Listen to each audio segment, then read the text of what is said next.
in Berlin on Sunday. Speak to our correspondent now, Nick Spicer. Nick, tell us about the timing. Why now? Well, I think it has a lot to do with the heating up of the proxy war that's taking place in Libya. Just earlier this month, I should say, the Turkish President Recep Tayyip Erdogan announced he was sending Turkish troops to Tripoli to support the government of national accord there, including some fighters from Syria. And then there was the failure of the two protagonists here, Fayez Sarraj, that prime minister, and General Khalifa Haftar, to sign a peace accord in Moscow. A second reason is I think the Western powers are aware that there's this sort of sketching out of a condominium between Turkey and Russia to share Libya to a certain extent. They're fighting on different sides.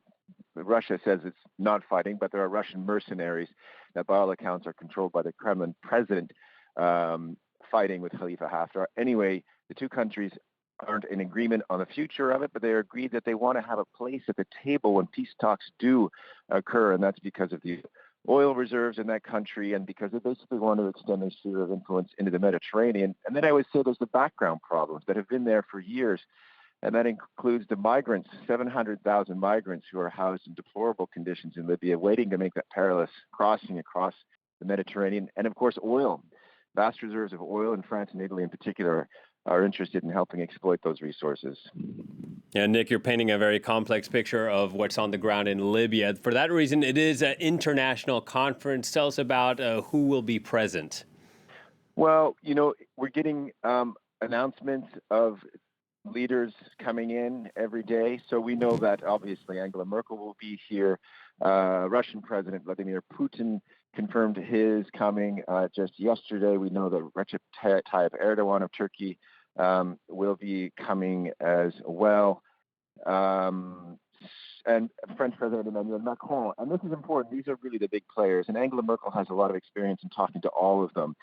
There will also be other countries, a total of 11 countries. United Arab Emirates has troops involved. Egypt, Italy will be represented as well. There will be 4 international organizations, the UN, Arab League, African Union. And the two protagonists, it's not entirely clear if the Prime Minister Sarraj, will be present. Khalifa Haftar has said he will come. But what's really important, I think, at this stage of the Berlin process that you're referring to is that the outside players agree on something, get their ducks in a row, stop being at cross purposes, because to quote Hassan Salameh, who is a UN envoy to Libya, they just need to keep out of Libya for the problem to be solved. Nick, real quickly, why Germany? Why is Germany playing the host here? Well, I think, first of all, they want to be involved. This is a traditional sort of German type of diplomatic initiative. And I think, importantly, they're seen by all sides as neutral. They're not present militarily. They don't go off on military adventures. They're not deeply involved in the oil. I think perhaps it's, as Angela Merkel prepares to leave the world stage after 14 years on it, she's announced she's leaving office in 2021.